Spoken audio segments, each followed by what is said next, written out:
माधव गौशाला सुदर्शनपुर में हरियाणा के मुख्यमंत्री नायब सिंह सैनी ने श्री राधा कृष्ण मंदिर का लोकार्पण किया और इसके साथ ही मुख्यमंत्री नायब सिंह सैनी ने घोषणा की कि प्रदेश में आगजनी की घटनाओं से हुए फसलों और पशुओं के जान माल के नुकसान का किसानों को शीघ्र ही मुआवजा दिया जाएगा।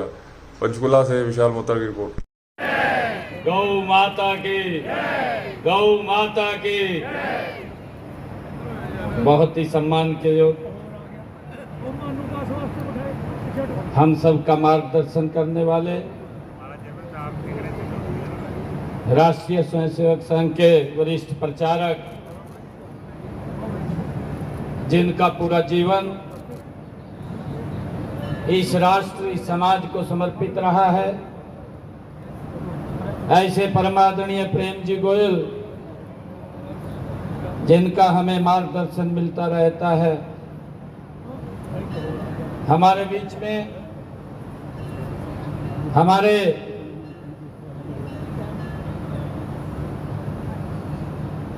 श्री श्री तपोनिष्ठ 1008 स्वामी संपूर्णानंद जी महाराज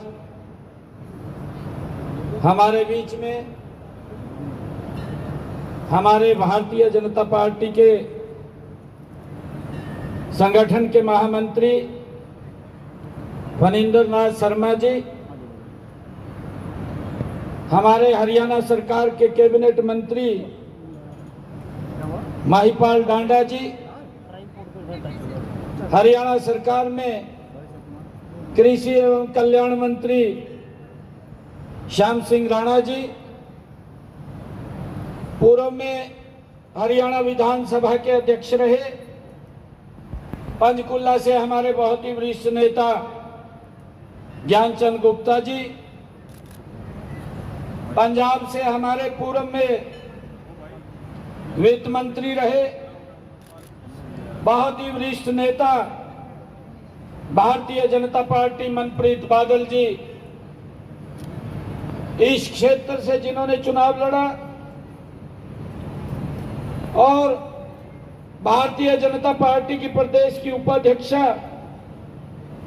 बंतो कटारिया जी, गौ सेवा आयोग के हमारे चेयरमैन श्रवण गर्ग जी, पंचकुला के हमारे मेयर कुलभूषण गोयल जी, ओम प्रकाश देवीनगर जी, और हमारे बहुत ही लोगों की दिलों की धड़कन जब वो मंच के ऊपर होते हैं तो सामने लोगों का जो जोश, जो उत्साह वो देखने को मिलता है। ऐसे हमारे कन्हैया मित्तल जी गायक, जो भजन सम्राट जिनको हम कहते हैं, हमारे युवा मोर्चा के प्रदेश के अध्यक्ष योगेंद्र शर्मा जी, भारतीय जनता पार्टी के प्रदेश के सचिव राहुल राणा जी, हमारे पूर्व जिलाध्यक्ष दीपक शर्मा जी, और माधव गौशाला चैरिटेबल ट्रस्ट के हमारे पदाधिकारी सलाहकार ब्रिजलाल गर्ग जी, हमारे चेयरमैन कैलाश मित्तल जी, अध्यक्ष तेजपाल गुप्ता जी, माधव गौशाला चैरिटेबल ट्रस्ट के महामंत्री वीरेंद्र गर्ग जी, कोषाध्यक्ष जीवन जिंदल जी, और उपस्थित आज हम सब का ये परम सौभाग्य है कि माधव गौशाला चैरिटेबल ट्रस्ट में आज इस शुभ अवसर के ऊपर श्री राधा कृष्ण मंदिर का लोकार्पण भी हुआ है। भगवान श्री कृष्ण और राधा आज इस भूमि के ऊपर विराजमान हुए हैं। इसके लिए मैं आप सबको बहुत बहुत बधाई देता हूं, शुभकामनाएं देता हूं। मेरा ये परम सौभाग्य भी है कि शिवालिक की गरिमालाओं की गोद में श्री माधव गौशाला में आज भगवान श्री कृष्ण का रूप आज यहाँ विराजमान है। इसके लिए आप सबको बहुत बहुत बधाई। मैं इस अवसर के ऊपर भगवान श्री कृष्ण के चरणों में शीश नवा करके प्रणाम करता हूँ और आप सबको इस पावन मंदिर की स्थापना के लिए बहुत बहुत बधाई और शुभकामनाएं देता हूँ। आप सब महानुभाव को मैं दोनों हाथ जोड़ करके प्रणाम करता हूँ, राम राम करता हूँ। आप सब जानते भी हैं भगवान श्री कृष्ण और गौ माता का एक अत्यंत गहरा और पवित्र रिश्ता संबंध रहा है। उन्होंने अपने बचपन में ही जीवन का एक बड़ा हिस्सा गोकुल और वृंदावन के ग्वालों के रूप में बिताया है। वे गाय चराया करते थे और गौ सेवाओं को वो अपने जीवन में एक धर्म के रूप में मानते थे। मुझे खुशी है कि इस गौशाला में राधा कृष्ण का मंदिर बनने के बारे यह बात चरितार्थ होती है कि जहाँ गौ माता की सेवा होती है वहाँ भगवान श्री कृष्ण स्वयं वास करने लग जाते हैं। ये हमारे लिए बड़े गर्व की बात है। गौ सेवा श्री कृष्ण की बाल लीलाओं की एक प्रतीक है। यह इस गौशाला में राधा कृष्ण मंदिर बनना उनके बचपन को लौटाने जैसा है। मुझे खुशी है कि भगवान श्री कृष्ण जी के दो प्रसिद्ध नाम हुए हैं, गोविंद और गोपाल। गोविंद का अर्थ है गायों के रक्षक और गोपाल का अर्थ है गोपालक।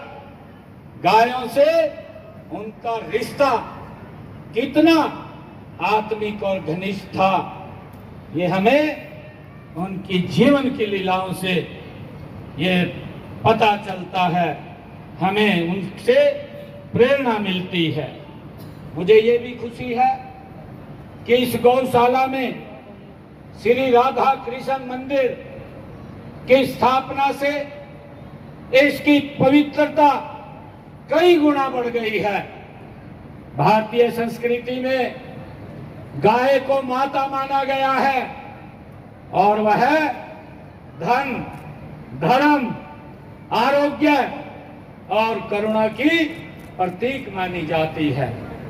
श्री कृष्ण जी स्वयं इस भावना के प्रतीक बने कि उन्होंने यह सिखाया कि गौ माता का सम्मान करना धर्म, मानवता और प्रकृति का सम्मान करना है। ये हम सब के लिए बड़े गर्व की बात है कि श्री कृष्ण जी का जीवन हमें यह सिखाता है कि गौ सेवा एक योग्य है, एक ऐसा कर्म है जो आत्मा को प्रभु के करीब लाता है।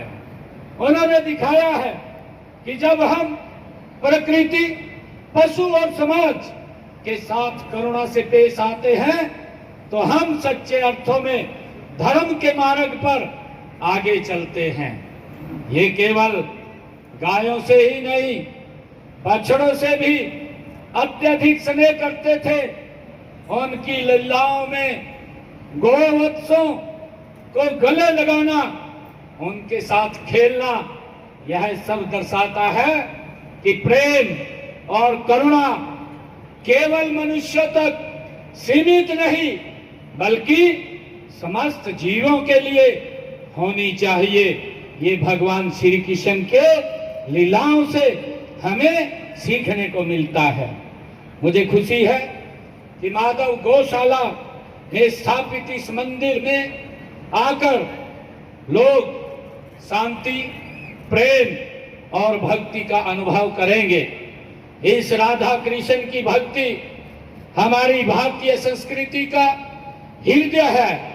यह हमें सिखाती है कि जीवन का मूल्य प्रेम, करुणा और सेवा में ही निहित है। इस मंदिर के माध्यम से हम अपनी भावी पीढ़ियों को अपनी सांस्कृतिक जड़ों से जोड़ रहे हैं। यहाँ होने वाले भजन, संध्या और अन्य धार्मिक आयोजनों हमारे समाज में एकता और सद्भाव को बढ़ावा देंगे। राधा कृष्ण का प्रेम और भक्ति का रिश्ता हमें ईश्वर के प्रति निस्वार्थ समर्पण का भाव ये दिखाता है।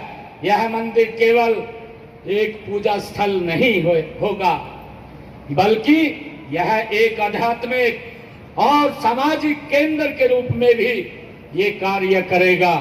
मुझे खुशी है कि जब मैं आज माधव गौशाला के इस प्रांगण में आया हूं। मैं हरियाणा एक ऐसा प्रदेश है जहां गौ माता को मां के समान पूजा जाता है। गौ माता की सेवा करना हमारा धर्म और संस्कृति का अभिन्न अंग है और यह गौशाला इस परंपरा का कोई संजीव को बनाए रखने में ये महत्वपूर्ण भूमिका अदा करेगी। हमारी सरकार ने हरियाणा में गौ सेवा संरक्षण, जिसकी पूर्व में हमारे वक्ताओं ने चर्चा की है, को प्राथमिकता दी है। इसके लिए हमने गौशालाओं को आर्थिक सहायता, चारा और चिकित्सा सुविधाएं उपलब्ध कराने के हेतु विशेष योजनाएं लागू की हैं। गौवंश की सुरक्षा के लिए सख्त कानून भी हमारी सरकार ने बनाए हैं और निगरानी तंत्र को भी हमने मजबूत किया है। मुझे खुशी है, आपको यह जानकर खुशी भी होगी कि इस बजट में गौशालाओं के लिए हमने 595 करोड़ रुपए का प्रावधान किया है। ये प्रावधान जब 2014 से पहले हमने जन सेवा का दायित्व संभाला था, जब आदरणीय नरेंद्र मोदी जी के नेतृत्व में 2014 में आप सबके आशीर्वाद से देश में आदरणीय प्रधानमंत्री जी जो प्रधान सेवक के रूप में उन्होंने जिम्मेवारी ली थी और हरियाणा में आदरणीय मनोहर लाल जी मुख्यमंत्री बने थे। ये 2014 से पहले जो बजट था वो मात्र 2 करोड़ रुपए था, जिसको हमने 10 वर्षों के अंदर बढ़ा करके 595 करोड़ रुपया कर दिया है। भाइयों, इसका लाभ ये गौशालाओं को और हमारे गौ भक्तों को इसका बड़ा लाभ मिल रहा है। हमने इस वित्त वर्ष में भी 1 लाख एकड़ भूमि में प्राकृतिक खेती करने का लक्ष्य रखा है। हमने पंचगव्य में के महत्व को देखते हुए देसी गाय के पालन को हमने बढ़ावा दिया है। इस वित्त वर्ष के बजट में मैंने देसी गाय खरीदने के लिए किसानों को जो पहले 25,000 रुपया देते थे, अब उसको बढ़ा करके अगर कोई किसान देसी गाय घर में रखने के लिए खरीदता है, हरियाणा सरकार 30,000 रुपए का उसको सहायता करेगी। ये निर्णय हमने इसके अंदर किया है। हमने गौ माता बेसहारा न रहे, इसके लिए हमने 3 गौ अभयारण्य भी हरियाणा प्रदेश के अंदर बनाए हैं। इनमें से एक गांव नैन जिला पानीपत के अंदर बना है, जहां से हमारे एजुकेशन मिनिस्टर महिपाल ढांडा जी हैं। दूसरा डुंडर गांव हिसार के अंदर और तीसरा ये यहाँ जो सुखदर्शनपुर के अंदर जो गौ माधव गौशाला है, यहाँ पर हमने इसको भाइयों गौभरण के रूप में विकसित कर रहे हैं। अभी ज्ञानचंद जी गुप्ता बोल रहे थे कि यहाँ पर जो गौचरान की भूमि है, उस भूमि को इस गौशाला के साथ जोड़ दिया जाए।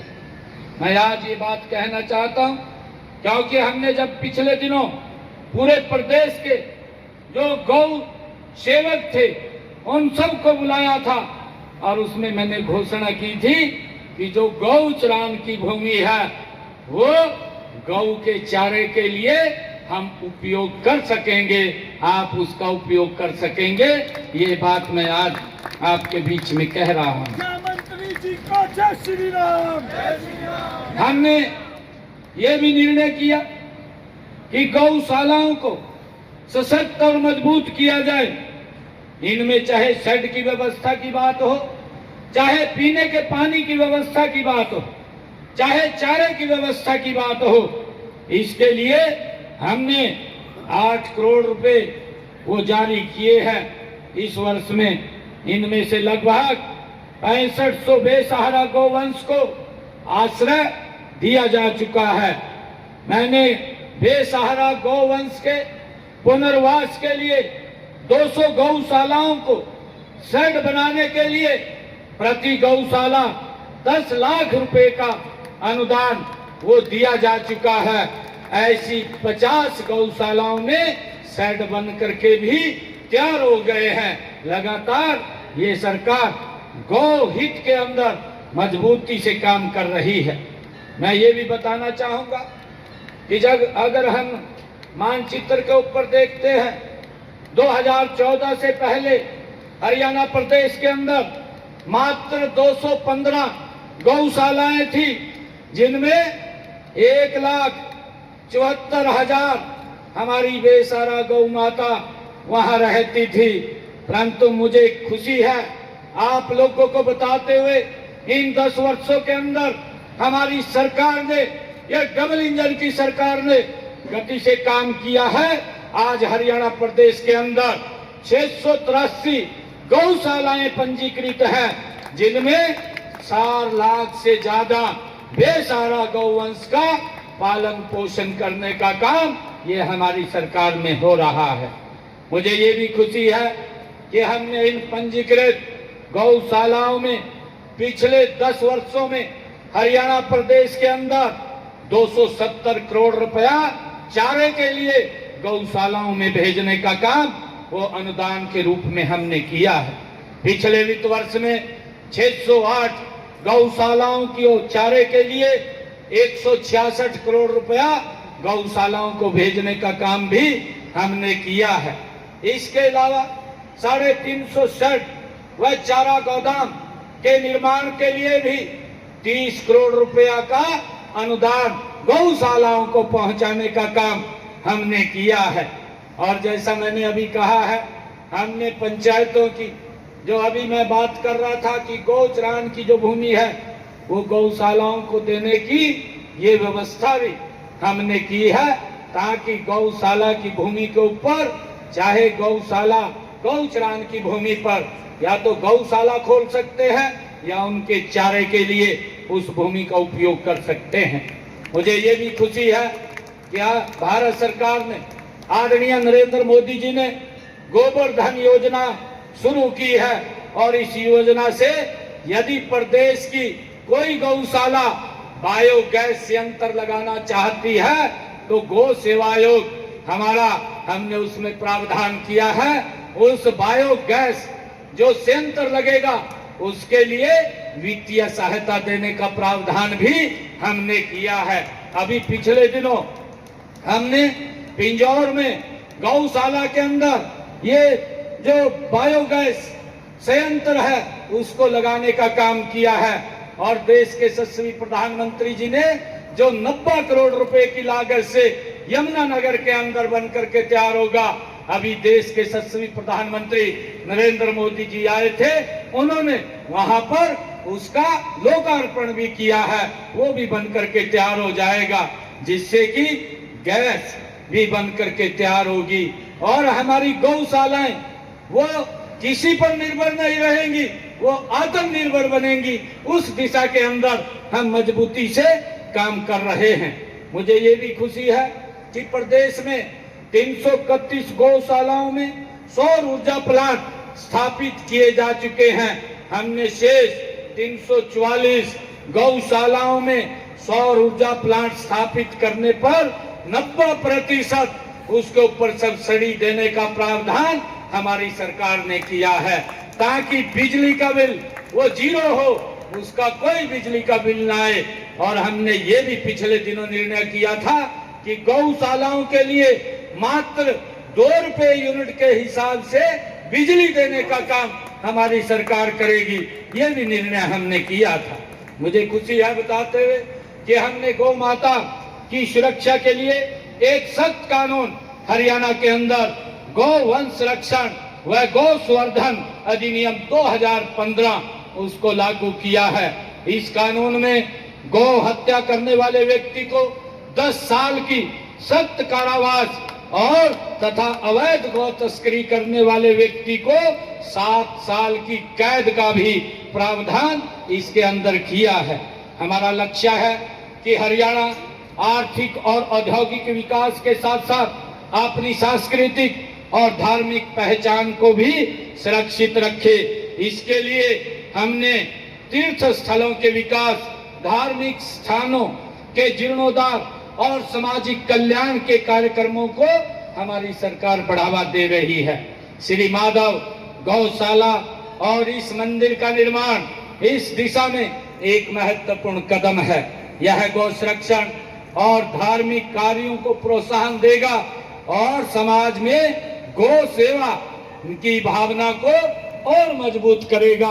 आइए हम सब मिलकर के गौ संरक्षण और धार्मिक कार्यों को समृद्ध राज्य के रूप में इसे मजबूत करने में अपना सहयोग दें। मैं ऐसी आप लोगों से अपील करता हूं। मुझे आज क्योंकि किसान और गौ का एक आत्मीय संबंध है, मैं आज इस पवित्र स्थल से जब मैं गौ माता के इस माधव गौशाला के प्रांगण में आया हूं और जब भगवान श्री कृष्ण राधा कृष्ण के मंदिर का लोकार्पण हुआ है, मैंने पूरी जानकारी हरियाणा प्रदेश से एकत्र की थी।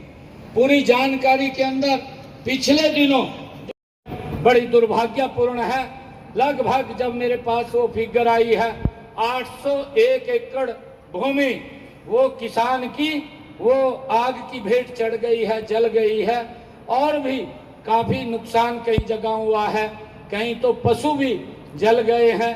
हमने ये निर्णय किया है कि किसानों को किसी प्रकार की कोई चिंता की जरूरत नहीं है।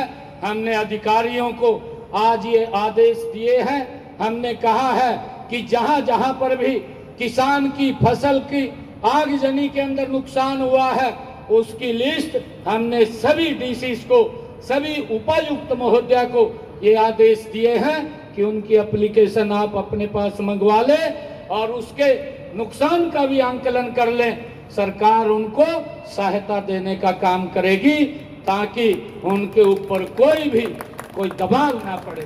हमने आज इसका निर्णय किया है और हमने ये भी कहा है कि अगर किसी पशु का, किसी किसान के पशु का नुकसान हुआ है या किसी और अन्य कोई नुकसान हुआ है, हमने देखा है क्योंकि बहुत ज्यादा आगजनी हुई है, तूफान आ गया था, उसमें कई नेट हाउस और भी नुकसान किसान का हुआ है, उसकी भरपाई करने का काम ये हमारी सरकार करेगी। उसकी हमने एप्लीकेशन उपायुक्त महोदया से वो बोला है कि उनके माध्यम से सभी किसानों से भी मैं अपील करना चाहूंगा कि वो उपायुक्त को जाकर के अपने अपने क्षेत्र के अंदर जितना नुकसान उनका हुआ है उसकी एप्लीकेशन देने का काम करें ताकि हम जल्दी से जल्दी वो पैसा उनके खाते में पहुंचा सकें। मुझे खुशी है, मैं एक बार फिर से आप सबका दिल से धन्यवाद करता हूं कि आपने इतनी भारी संख्या में यहाँ उपस्थित होकर इस अवसर की गरिमा को बढ़ाने का काम किया है।